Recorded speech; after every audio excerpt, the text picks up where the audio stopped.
ನಮಸ್ಕಾರ. Amazon E commerce ಸಂಸ್ಥೆ ಭಾರತದ ಸರ್ವಶ್ರೇಷ್ಠ ಪ್ರಾಚೀನ ಗಣಿತ ಶಾಸ್ತ್ರಜ್ಞ ಆರ್ಯಭಟರನ್ನ ತನ್ನ ಕಮರ್ಷಿಯಲ್ ಜಾಹೀರಾತಿನಲ್ಲಿ ಅತ್ಯಂತ ಕೆಟ್ಟದಾಗಿ, ಅಸಭ್ಯವಾಗಿ ಕಮರ್ಷಿಯಲ್ಗಾಗಿ ಉಪಯೋಗ ಮಾಡಿದೆ. ಇದನ್ನ ಹಿಂದೂ ಜನಜಾಗೃತಿ ಸಮಿತಿ ಖಂಡನೆಯನ್ನ ಮಾಡಿದೆ. ಇದರ ವಿರುದ್ಧ ಅಮೆಜಾನ್ ಸಂಸ್ಥೆಗೆ ಹಿಂದೂ ಜನಜಾಗೃತಿ ಸಮಿತಿ ಈಗಾಗಲೇ ಲೀಗಲ್ ನೋಟಿಸ್ ಅನ್ನು ಕಳಿಸಿದೆ. 48 ಗಂಟೆಗಳ ಕಾಲ ಗಡುವು ನೀಡಲಾಗಿದೆ. ಕೂಡಲೇ ಅಮೆಜಾನ್ ಇಂಡಿಯಾ ಈ ಜಾಹೀರಾತನ್ನ ವಾಪಸ್ ಪಡೆಯಬೇಕು. ತನ್ನ ಇನ್ಸ್ಟಾಗ್ರಾಮ್ ಖಾತೆ, ಎಕ್ಸ್ ಖಾತೆ, ಅದೇ ರೀತಿಯಲ್ಲಿ ತನ್ನ ಯೂಟ್ಯೂಬ್ ಗಳಿಂದ ಅದನ್ನ ಹಿಂಪಡೆಯಬೇಕು ಹೇಳುವ ಆಗ್ರಹವನ್ನು ಹಿಂದೂ ಜನಜಾಗೃತಿ ಸಮಿತಿ ಲೀಗಲ್ ನೋಟಿಸ್ ಅಲ್ಲಿ ತಿಳಿಸಿದೆ.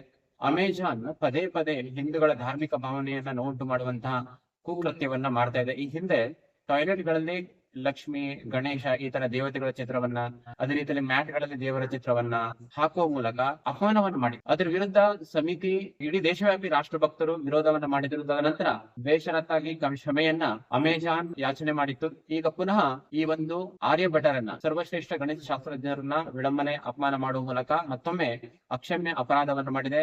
48 ಗಂಟೆಗಳ ಒಳಗಡೆ ಈ ಒಂದು ವಿಡಂಬನಾತ್ಮಕ ಜಾಹೀರಾತನ್ನ ತೆಗಿಬೇಕು. ಇಲ್ಲದೆ ಹೋದರೆ ಹಿಂದೂ ಜನಜಾಗೃತಿ ಸಮಿತಿ ಇದರ ವಿರುದ್ಧ ಕ್ರಿಮಿನಲ್ ಮತ್ತು ಸಿವಿಲ್ ಮೊಕದ್ದಮೆಯನ್ನ ನ್ಯಾಯಾಲಯಗಳಲ್ಲಿ ಹೂಡಲಾಗತ್ತೆ.